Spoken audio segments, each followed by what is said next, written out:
Olá, eu sou Ilza Santos. E eu sou a Ava. E este é o podcast 90 anos de Fê, Histórias e Trajetórias. Vamos relembrar momentos da nossa escola e saber como estão os ex-alunos hoje. Neste episódio, recebemos Lula Ferreira, conhecido por sua trajetória de destaque no basquete, tendo atuado como técnico de diversos clubes renomados no país e da seleção brasileira. Formado pela IFE em 1975, tem em seu currículo significativas contribuições para o basquete brasileiro, com diversos títulos em seu histórico. Hoje, atua no Esporte SESI de Franca Basquete. Lula, muito obrigada por ter aceitado o nosso convite. Um grande abraço, Ilza, Vani. Eu é que agradeço o honroso convite. Para mim, a escola mora num lugar especial, realmente, do coração. Teve um peso significativo na minha carreira e receber esse convite para conversar foi uma grande honra. Oi, Lula, é uma grande honra também para a gente, seja muito bem-vindo. E para a gente começar, vamos contar um pouquinho aí, começando, conta para a gente a sua história no basquete. Bom, a minha história no basquete começou quando eu tinha 14 anos, morava em São Paulo, eu sou nascido em São Paulo, e minha mãe é professora de educação física. Quer dizer, minha mãe veio de uma geração onde ser professora de educação física era um ato de heroísmo, né? Porque você imagina, naquela época, uma mulher fazer uma faculdade de educação física. Era realmente uma coisa muito difícil. E minha mãe também teve uma intercorrência de vida, porque ela ficou viúva, com 4 filhos, não casou de novo, e só com o trabalho de professora de educação física ela aguentou os 4 filhos. E eu tinha 14 anos, na época eu tinha 1,80 m, era grande para a idade de 14 anos, e ela falou assim, você vai jogar basquete. Eu era garoto que jogava futebol na rua, naquele tempo em São Paulo se jogava futebol na rua, né? E eu nem sabia o que era o basquete. Ela me levou para o Palmeiras, onde a gente era sócio, e me apresentou para o treinador, e a partir daí eu comecei a jogar. E, obviamente, eu gostei da atividade, e a partir daí segui minha carreira como jogador nas categorias de base do Palmeiras. Isso durou até os 20 anos, quando a gente se torna jogador adulto. E nesse momento, eu não era um jogador de muita categoria. Então, no time do Palmeiras, nas categorias de base, tudo certo. Mas para jogar no time adulto, eu não teria possibilidade. Só que aí o meu técnico se transferiu para o Clube Hebraica, de São Paulo.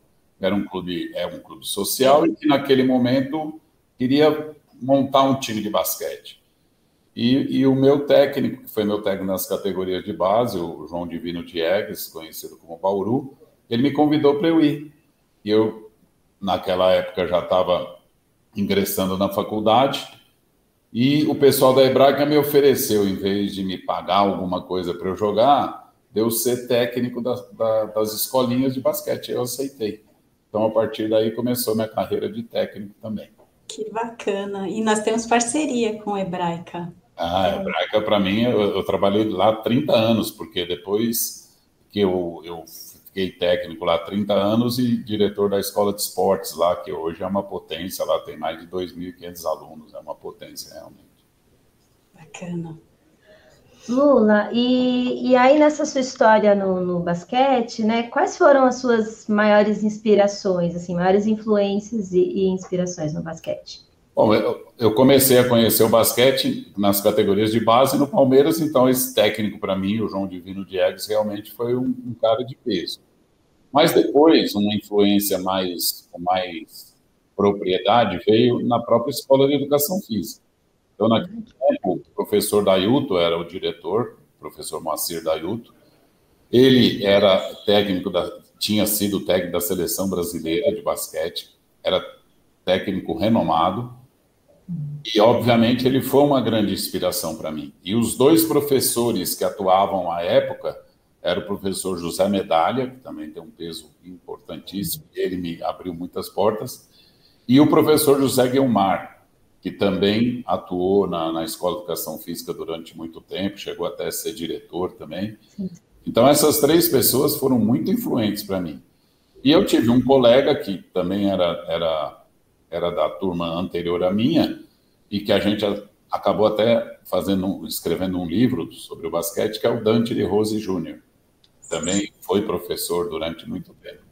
E eu tive o privilégio de ser convidado para atuar como professor na cadeira de basquete na Escola de Educação Física da USP. E durante 10 anos, após a minha formatura, eu atuei como professor. E foi uma experiência muito rica para mim. Então, esses 4 aí que eu citei foram pessoas muito importantes na minha vida profissional. Eu estava imaginando aqui que você já entrou na Escola de Educação Física e Esporte, você já ingressou por uma influência, já muito decidido, sabendo o que quer fazer, que queria fazer essa faculdade, né? Conta pra gente um pouquinho quais são as suas principais memórias na EFE. Legal, são memórias muito gratificantes, porque o primeiro ano da escola, a escola funcionava no ginásio do Ibirapuera. E, obviamente, eram instalações improvisadas, porque essas instalações eram do ginásio, públicas, com jogos, shows, muitos acontecimentos dentro do Ibirapuera, e a gente convivia com tudo isso. E, por outro lado, trazia, assim, também um amor que a gente tinha pela escola, porque, por exemplo, a quadra de handebol, nós, alunos, que pintamos, demarcamos as linhas no estacionamento do Ibirapuera. Era uma quadra de asfalto, e a gente fazia aula nessa quadra. Então, era uma coisa muito improvisada, mas, ao mesmo tempo, a gente pegava paixão por aquilo lá, porque era uma batalha tanto dos professores quanto dos alunos. E depois, uma coisa que me marcou muito também foi o momento que, no segundo ano da escola, a escola se mudou para a cidade universitária. Então, a minha turma foi a primeira turma a funcionar nas instalações que hoje a escola funciona dentro da cidade universitária. Então, foi um choque positivo muito grande, né? A gente saiu de uma situação totalmente de improviso, que juntava, naquele tempo, o circo de Moscou ia lá com elefante, leão, e Holiday on Ice, enfim. E a gente passou por uma estrutura feita para ser uma escola de educação física. Então, se elevou muito o nível. Então, isso também foi muito marcante dentro da trajetória, assim, das lembranças que eu tenho da USP. E a gente conviver na cidade universitária com as outras escolas também foi muito legal, porque as nossas aulas de anatomia, bioquímica, tudo, eram na faculdade de medicina. Então, no primeiro ano, a gente tinha que ir lá para a doutora Arnaldo, onde funcionava a faculdade de medicina, e depois passou a ser tudo na cidade universitária. E naquele tempo, hoje também ainda é, claro, mas era um orgulho muito grande você estar na cidade universitária junto com todas as outras escolas. Então, era um peso muito significativo. Eu lembro que a gente usava o agasalho da USP, né, com muito orgulho, né? Com orgulho, né? Aquela estampa. Até hoje os alunos sentem muito orgulho, né, de usar o agasalho, enfim, muito bacana isso. Bacana, muita história, né? Meu som tá saindo, vocês me ouvem? Sim. É bacana saber que a tua turma veio para cá, para a cidade universitária, viveu essas duas realidades, né?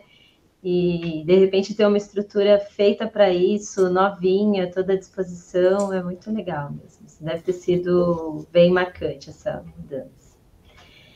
Mas, Lula, como é que foi, então, né, depois de sair da EFE? Como foi essa trajetória depois que você saiu da USP? Então, em 75, quando a gente se formou, eu recebi o convite do professor José Medalha para ministrar aulas na cadeira de basquetebol da escola.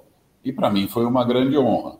Então, essa incumbência foi dada a mim e ao Dante de Rose Júnior, que era colega meu também. Ele era uma turma mais velha que eu, mas era meu colega, e a gente, durante 10 anos, eu dei aula, e inclusive nesse período a gente escreveu um livro de basquete. Foi uma honra muito grande também. O prazer de escrever um livro é uma coisa muito gratificante também. Eu devo isso à escola.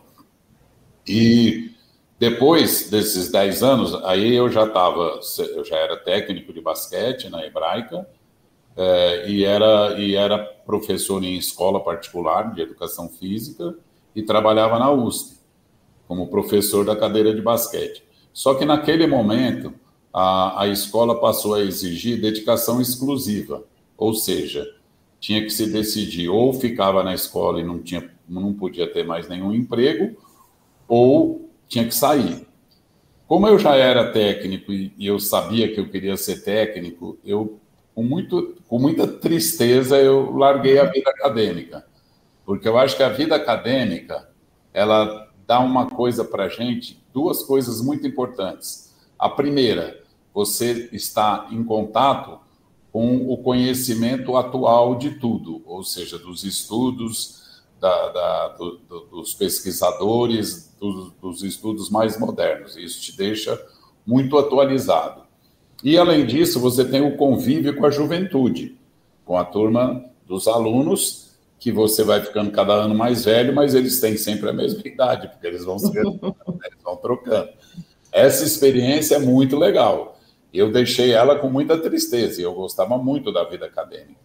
Mas também eu tinha que escolher. E foi legal, porque eu continuei sendo amigo do Dante, sou até hoje, e o Dante seguiu a carreira universitária. Seguiu até o fim, foi doutor, foi diretor da USP Leste, enfim, ele seguiu. Tive o prazer de trabalhar com o senhor. E eu fui para o mundo competitivo. E a gente continuou amigo. E o basquete sempre nos uniu. Então, era assim, eu participava das conquistas dele na hora que ele mudava estudava para mestrado, depois para doutorado, e ele participava das conquistas que a gente tinha no campo competitivo. E a gente se tornou amigo, ficou amigo, escreveu um livro. Então, essa foi minha trajetória, por isso que eu deixei a USP. Aí, da Hebraica, eu fui para o Palmeiras como técnico, mas a Hebraica, eu não saí da Hebraica, saí só como técnico. Eles quiseram que eu ficasse como diretor da Escola de Esportes. Então, eu era diretor da Escola de Esportes na Hebraica e técnico do Palmeiras. E aí veio uma modificação muito grande na minha carreira, porque na época, no ano 2000, o Coque Ribeirão, que era um time de basquete de uma universidade, que o Coque é uma universidade, me convidou para ser técnico, mas aí era para exclusividade como técnico. Aí eu tive que deixar a escola que eu trabalhava, a Escola Morumbi, que eu trabalhei por 30 anos, a Hebraica também, e fui para Ribeirão Preto para dirigir o Coque Ribeirão. E nessa trajetória eu cheguei na Seleção Brasileira de Basquete, concomitante com o Coque. Em 2006 o Coque encerrou suas atividades, eu fiquei só na Seleção Brasileira. No ano seguinte eu fui para dirigir o time de Brasília, que à época também era um time muito competitivo, foi campeão brasileiro, inclusive ganhou o NBB, que estava começando, que é o Novo Basquete Brasil. Depois do time de Brasília, eu fui convidado para vir para Franca e até hoje estou aqui em Franca. Hoje não mais como técnico, há 8 anos eu deixei a função de técnico, hoje eu sou supervisor técnico do time, estou na quadra ainda, acompanho todos os treinos, todos os jogos, mas a minha função hoje é de supervisão.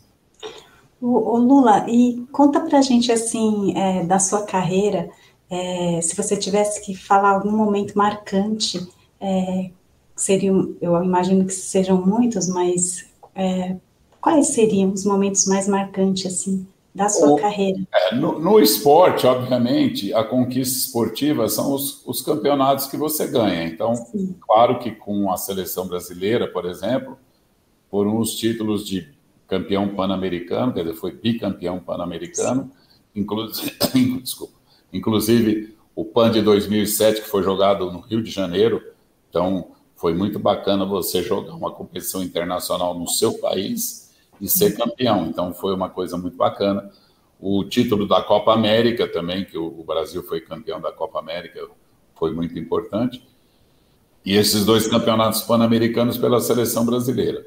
Nos clubes, os títulos do Coque Ribeirão foram impactantes, porque a gente foi pentacampeão paulista, quer dizer, 5 anos seguidos sendo campeão paulista, sendo que em 2003 a gente fomos campeões invictos, com 39 partidas sem perder nenhuma, então foi uma marca muito importante. Mas eu diria o seguinte, medalhas e troféus a gente guarda na prateleira, e as conquistas humanas a gente guarda no coração. Então, a influência em cima de vários jogadores, mas não como jogador, como pessoas que eles se tornaram. Porque o atleta profissional, ele tem uma vida difícil. Se ele não cuidar bem da vida dele, ele tem problema a hora que ele para de jogar, porque ele não tem recurso financeiro, não tem estudo para continuar. E todos os atletas que passaram por nós, a gente sempre incentivou a eles estudarem e constituírem família, comprar um imóvel, comprar um apartamento, comprar uma casa. E a grande felicidade da carreira é ver vários jogadores que passaram por nós e que hoje são pais de família, estabilizados, têm a sua propriedade, têm a sua renda independente do trabalho. Então, essas conquistas são conquistas humanas. Elas são muito mais significativas do que medalhas e troféus. Com certeza. E você teve esse apoio também? Eu tive porque eu sempre trabalhei com comissão técnica que se preocupou muito com isso. Sim. Então, a gente sempre falou, porque o jogador profissional, ele pode cair numa armadilha, porque momentaneamente ele tem um ganho muito bom, muito maior do que o ganho de qualquer trabalhador.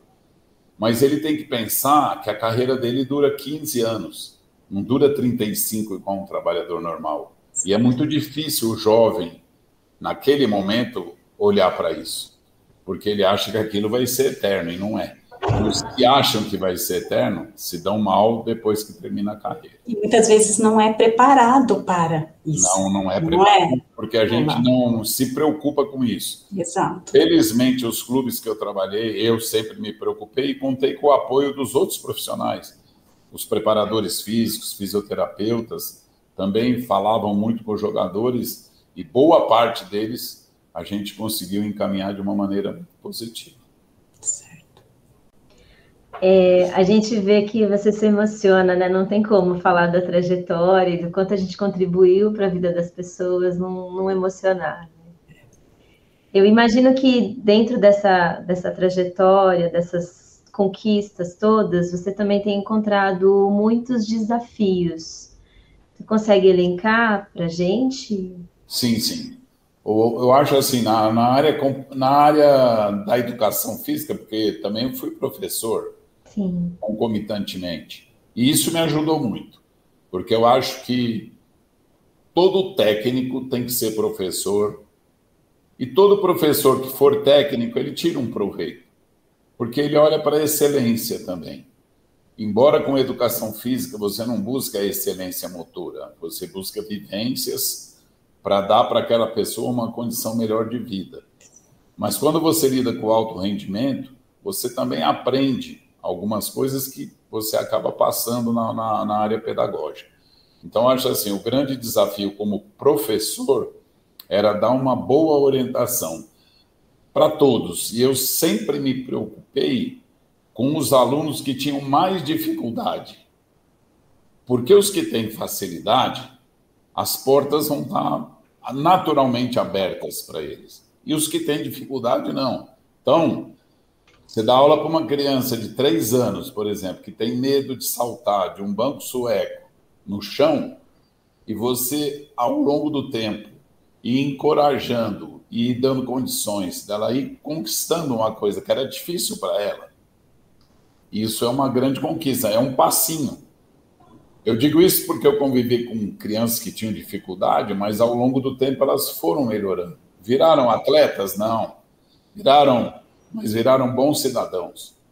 Hoje eu tenho algumas pessoas, e é com muito orgulho que eu falo isso, que são ligados ao esporte, né? Por exemplo, o advogado Mansur, ele inclusive fez a lei da SAF aí, ele foi meu aluno na escola, e ele não era um bom praticante, mas ele era esportista. Então, que ele virou um advogado ligado ao esporte. E assim tem outros exemplos de outras profissões que tramitam no campo esportivo, mas não necessariamente como atletas, mas ou como técnicos ou preparadores físicos, enfim. Então, esse é o grande desafio.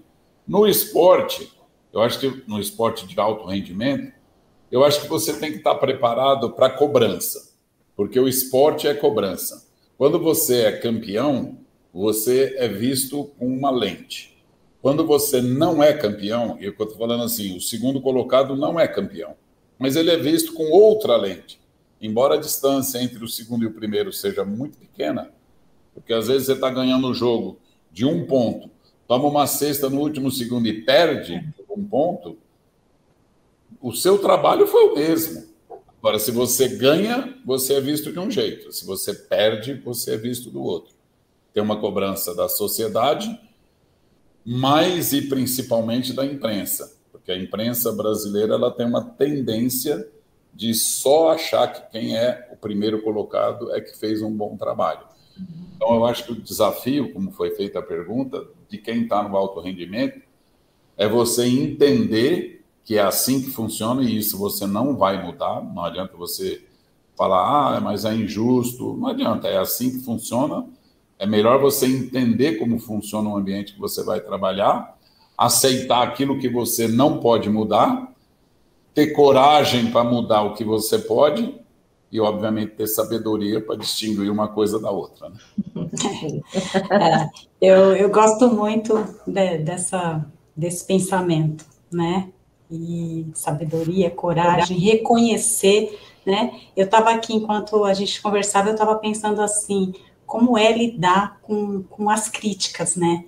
Como é lidar, porque até eu me colocando como espectadora ali, eu estou torcendo e eu também quero que ganhe, né? E aí você tem pressão por todos os lados, e você falou da imprensa também, e eu acho que, eu estava pensando no reconhecimento, acho que reconhecer é uma das principais formas de você saber lidar com aquilo, né? Reconhecer tudo aquilo. Então, isso que você falou tem muito sentido para mim. Eu queria até, em cima disso que você falou, Vani, dar um pitaquinho, porque a gente às vezes tem tendência de contar só aquilo que foi bom, exato, mas o que foi ruim te traz mais cicatriz e melhora. Exato. Por exemplo, em 2006, quando eu era técnico da seleção brasileira, a gente disputou o Campeonato Mundial no Japão e o Brasil não passou da primeira fase. Então veio uma crítica muito grande. Então, eu concordo plenamente com o que você fala do reconhecimento. Eu acho que aí o técnico tem que assumir. Exato. Quando você está num mau momento, que nem num campeonato mundial você sair na primeira fase, eu acho que a primeira coisa é reconhecer que você, como técnico, é o responsável por tudo que aconteceu de errado e assumir essa condição. Porque eu vejo que a imprensa também ela se irrita exatamente quando um profissional de qualquer área não reconhece o erro. Eu acho que reconhecer o erro e assumir esse erro é muito importante. E também, Lula, eu acho que ter a consciência também, né? Porque assim, você ter consciência de que você fez o seu melhor, ninguém quer perder. Sim. Entende? Mas você fez o seu melhor. Então, reconhecer que você fez um bom trabalho, mas que naquele momento ou ganha ou perde, porque é o jogo. Exato. Não é? E o respeito às instituições, por exemplo. Exato. Eu tive assim, alguns jogadores no ano de 2007, quando a gente não conquistou a vaga olímpica, teve um jogador que deu declarações muito polêmicas, tudo. E eu tive o discernimento de falar, eu não vou atacar, não vou rebater, eram coisas injustas que eu sabia que nem eram verdadeiras, mas eu não vou abrir um debate público porque eu vou estar prejudicando, primeiro, o basquetebol brasileiro, segundo, a entidade a qual eu represento, no caso, que seria a Confederação Brasileira de Basquete. Eu falei assim, eu tenho o dever de seguir um ditado, que entre o sábio e o ignorante, numa discussão entre o sábio e o ignorante, quem cala é o sábio. Certo. Ô Lula, diz uma coisa para a gente nessa conversa, vamos voltar na formação da EFE, né?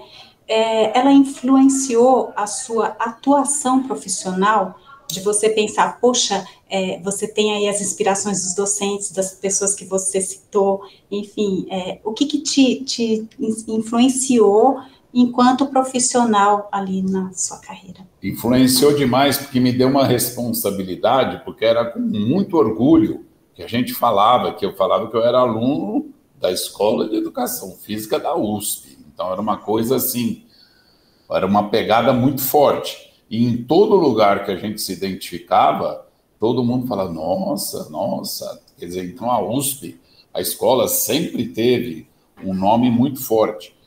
E eu acho que alguns professores, e essa leva de professores, ela foi realmente muito importante, porque deu uma mudada na educação física. A educação física, ela funcionava pelos abnegados que vieram da prática, né? Eram pessoas que ministravam aula e não tinham ainda esse hábito do estudo, né, das pesquisas científicas, e aí foi mudando. E eu peguei exatamente essa mudança. Quer dizer, era a turma da prática e a turma do estudo.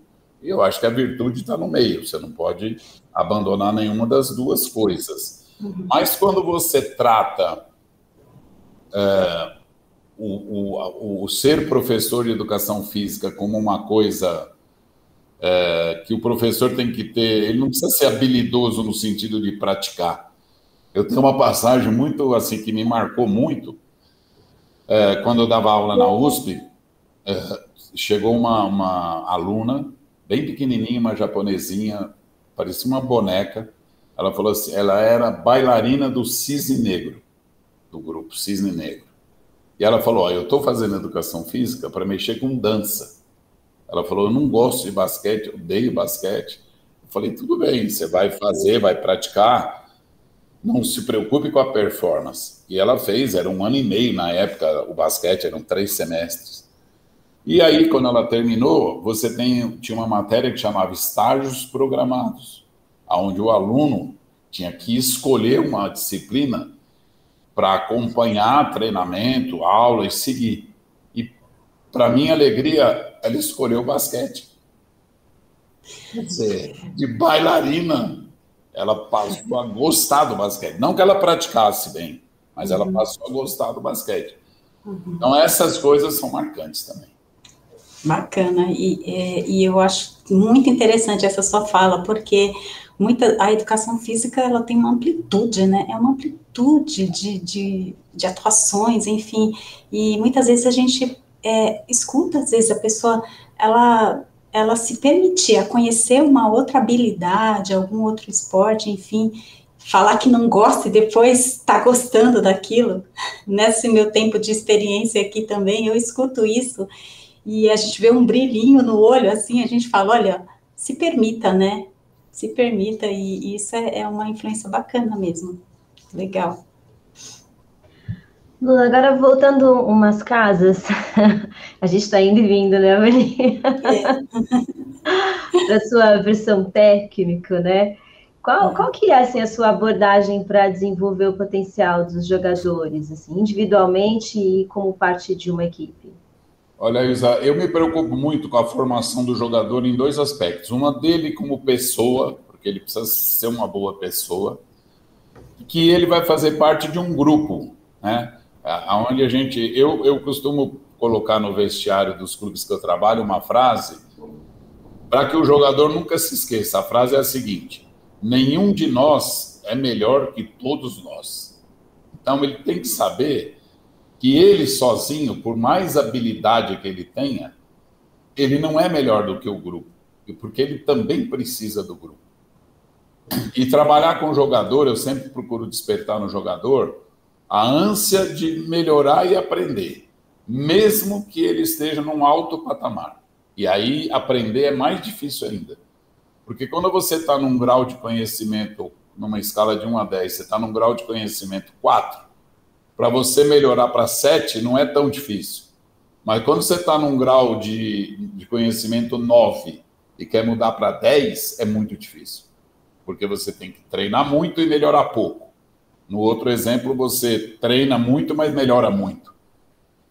Então você tem que despertar nesses jogadores essa ânsia. Então eu procuro trabalhar, respondendo a sua pergunta, no sentido dele sempre olhar para uma melhoria, independente de onde ele está, mesmo que ele esteja num patamar muito bom.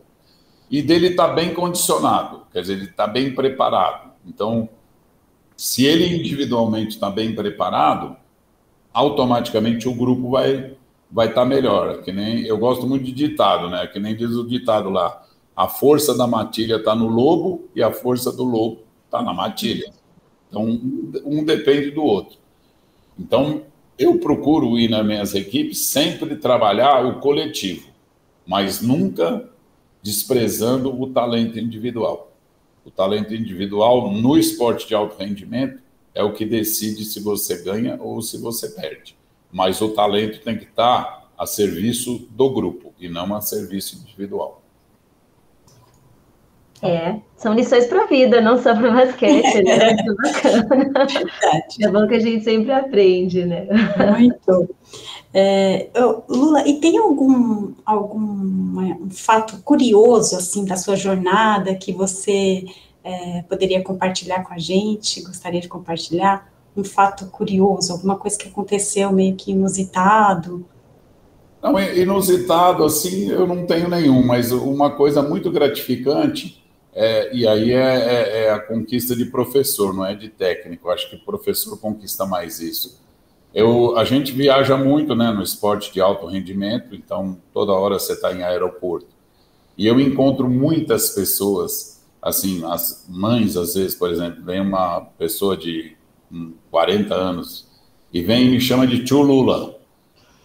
Quer dizer, eu dei aula para essa moça, né, hoje mulher, quando ela tinha 10 anos, 9 anos, e ficou na memória dela o tio Lula. Então, é um orgulho muito grande. E é uma alegria muito grande. Um carinho. Porque, de alguma maneira, você interferiu na vida dessa pessoa. Mínimo marcado. Mas, como eu te falei, na aula, quando eu dava aula, eu nunca contemplei os que atuavam melhor. Eu dava espaço para todos. Então, por exemplo, os que não eram tão bons, eu chamava para me ajudar. Falava, você vai ser meu secretário, ou minha secretária. Pega a bola, porque eu sabia que eu não gostava de praticar. Para que eu vou criar uma situação desconfortável para aquela criança, no caso, né? Se eu posso dar um posto para ela, que ela vai se sentir melhor, vai se sentir mais forte. Então, eu tentei fazer isso. E, então, assim, fato curioso que você perguntou, tem algumas coisas engraçadas, mas não sei se é o caso, porque no esporte de alto rendimento acontece muita coisa, né? Alguma coisa engraçada, alguma coisa curiosa, assim. Uma vez eu estava com o time de basquete de Brasília jogando e nós chegamos no México. E o México é um país complicado de você chegar, porque o trajeto é bem longo, então você chega bem cansado. E a comida do México é um pouquinho diferente da nossa, então tem um pouquinho de choque. E nós fomos para o hotel para comer e a comida não foi muito boa. E a gente ia para o treino. Aí eu liguei para a organização da competição e falei, olha, tem que dar uma melhorada na comida aqui, porque não foi muito boa tudo, né? Beleza.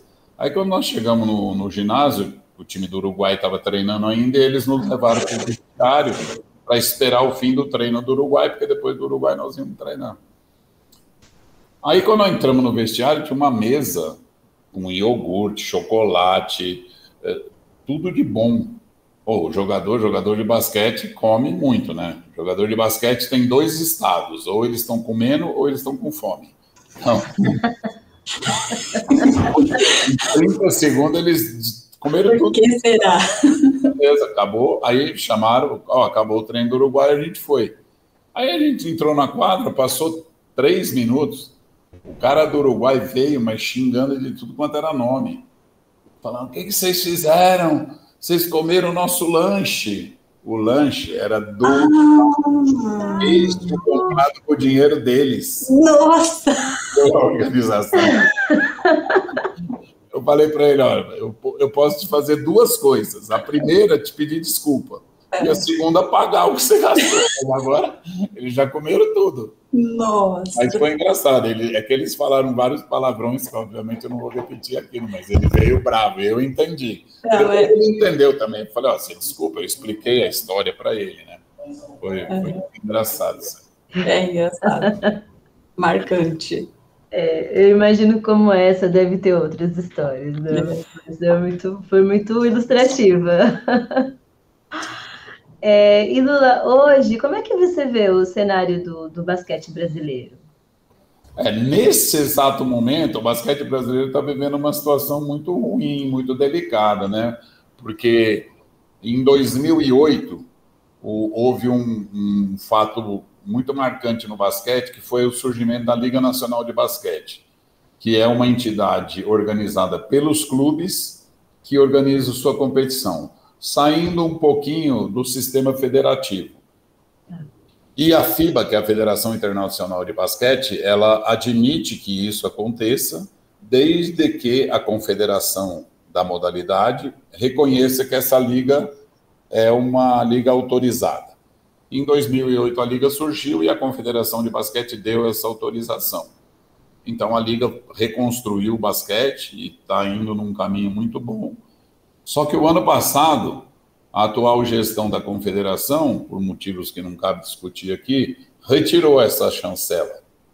E isso aí criou uma ilegalidade, vamos falar assim. Só que é uma ilegalidade de uma instituição que sustenta o basquete brasileiro hoje. Sem a liga, nós não teríamos a condição que a gente tem hoje. Então, hoje, o momento é um pouco nebuloso por isso. Agora, tirando esse detalhe, o basquete evoluiu em relação, porque o basquete brasileiro, há muitos anos atrás, nos anos de 59, 63, ele foi bicampeão mundial, ele teve algumas conquistas internacionais importantes. Só que o cenário do basquete mundial, ele mudou muito, porque a nova geopolítica trouxe, por exemplo, o que era uma força só, que era a Iugoslávia, pela divisão política da Iugoslávia, se multiplicou por 3 ou 4 outros países tão bons quanto a Iugoslávia. Com a Rússia aconteceu a mesma coisa, que era outra força.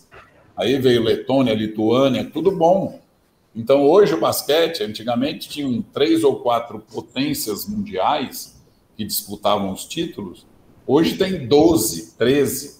Na própria Europa ficam países muito qualificados fora de Olimpíada, que a Olimpíada só vão 12 países. Então, nesse sentido, o basquete brasileiro ainda tem que avançar muito, voltando à pergunta. Porque no cenário internacional hoje, o Brasil não sabe nem se vai participar. Por exemplo, no basquete feminino já sabe que não conseguiu se classificar para a Olimpíada. E no basquete masculino ainda tem um pré-olímpico para disputar, mas numa condição muito difícil de ir, porque vai disputar na Letônia, a Letônia é uma força para ir, e só vai um. Então, no mínimo, o Brasil vai ter que ganhar da Letônia dentro da casa. Então, tem que evoluir muito ainda. Progrediu, melhorou, a condição hoje do basquete brasileiro de competição é muito boa, você compete com as maiores forças internacionais, mas para conquistar títulos, ainda a gente está numa situação que tem que caminhar um pouco. Então, isso até responde uma pergunta que eu ia fazer, que era sobre o potencial no Brasil, né? Se já atingiu o potencial no Brasil, o basquete. Não, então, eu acho que não também. Não. Sabe, Vânia, ainda não. No Brasil também tem que melhorar, porque algumas regiões são mais favorecidas, né? Sim. Claramente São Paulo, Minas faz bom trabalho, está no NBB também, Rio de Janeiro, mas a região do norte e nordeste, o norte principalmente, é muito difícil por causa dos deslocamentos, né? A região norte é uma região com deslocamento muito difícil, a maioria é por água, né? Rios.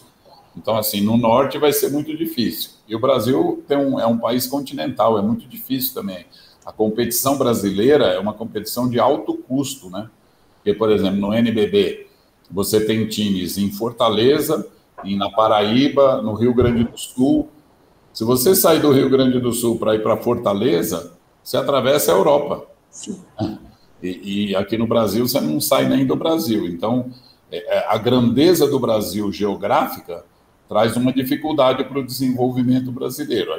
E eu acho assim, na verdade, a grande deficiência do esporte no Brasil, e aí entra a educação física como uma ferramenta fundamental, é que o esporte deveria estar nas escolas, e infelizmente ele não está, né? Por um entendimento do Brasil. Isso. Porque o esporte não é uma coisa muito importante, sendo que o esporte é a educação, né? isso poderia ser, então, assim, o que falta para popularizar, né? Você falou estar mais nas escolas. Nas escolas. O que mais que você diria que falta para se tornar popular, mais popular, né? Eu acho que faltam duas coisas, porque hoje, por exemplo, o próprio currículo da Escola de Educação Física, ela dá uma formação genérica. Antigamente, você tinha cursos técnicos, que eram específicos, eu cheguei até a fazer também, e ministrar. Hoje não existe mais o curso técnico. Então, eu acho que dentro da estrutura do Brasil, a escola, que nem a Escola de Educação Física, forma o profissional na Educação Física, e a confederação de cada modalidade tem que ter a sua escola específica para a modalidade, como hoje o basquete já tem, que é a Escola Nacional de Treinadores, o vôlei tem há muito mais tempo, para essas instituições darem a formação para que o profissional de educação física, que é obrigado a ser, pela lei brasileira, você é obrigado a ser professor para ser técnico. Então, forma-se na escola, mas o conhecimento específico da modalidade, ele vai na escola da confederação de cada modalidade. Eu acho que aí daria uma formação melhor, porque através o professor é o grande incentivador. Todo atleta que você vai entrevistar de sucesso e vai reportar a vida dele, ele vai te levar à lembrança de um professor inspiração. Que inspirou ele aí e insistiu para que ele fosse. Então, você vê a importância do professor, né? Exato. Lula, a gente está se encaminhando para o final, né? Uma pena, porque está bem gostoso conversar aqui. E uma pergunta que a gente sempre faz para os nossos ex-alunos, eu sei que você também foi nosso ex-professor, então, aí, incluindo esse perfil também, que conselhos que você daria para os estudantes da IFE, estudante que está terminando a graduação e que ainda tem toda a carreira pela frente? Uma sugestão, frases. Eu diria para eles o seguinte: aproveitar todas as experiências que a escola te proporciona, sabe? Não ficar direcionado, por exemplo, que nem eu estava fazendo por causa do basquete, mas você não pode se fechar, porque todas as modalidades vão te ensinar. O ser professor é entender do desenvolvimento humano. Então, todo tipo de experiência é muito importante. Eu tive uma experiência, por exemplo, quando eu era o aluno da escola na área de atletismo, com o professor Valdir Barbante, que também me ajudou muito no desenvolvimento, de fazer o decátulo. 5 provas num dia, 5 provas no outro, uma coisa maluca, mas que foi uma experiência marcante. E assim, em outras modalidades. Então, que o aluno ele absorva tudo e, principalmente, ele pensar se ele ama realmente ser professor. Porque para você fazer uma profissão que é sacrificada sem você gostar, vai ser uma tortura. E, ao contrário, quando você gosta do que você faz, é que nem dizem, né? O mestre, se ele gosta do que ele faz, ele está se divertindo. Então, para quem está vendo ele trabalhar, você fica na dúvida se ele está trabalhando ou se divertindo. Porque quando você faz o que você gosta, você faz com amor. E tudo que você faz com amor, seguramente dá certo. Muito bom. Lula, acho que era isso. Muito obrigada mesmo pela sua companhia aqui no nosso podcast, por compartilhar um pouco da sua trajetória. Foi uma delícia te ouvir. É muito bom ver você se emocionar, né, ao lembrar da tua carreira. Muito bom ver como você gosta de ser professor, sobretudo, né? E a escola fica muito, muito feliz mesmo de receber seus ex-alunos. Viu? Obrigada. E Avani, eu que agradeço a vocês e à Escola de Educação Física da USP, que para mim foi determinante na minha carreira, então meu reconhecimento por tudo que foi feito pela escola para mim, e muito obrigado pelo convite, foi um grande prazer estar com vocês. Até a próxima. Muito obrigada também. Obrigada, sem nenhuma dúvida, o prazer foi nosso. E nós agradecemos também aos ouvintes que estiveram com a gente. Esse programa foi feito por meio de uma parceria entre a Escola de Educação Física e Esporte e o Estúdio Multimeios da USP. Os episódios do podcast 90 anos de EFE, Histórias e Trajetórias estão disponíveis no canal da EFE-USP Oficial no YouTube e nas principais plataformas de podcast. Até o próximo episódio. Até a próxima. Muito obrigada de coração.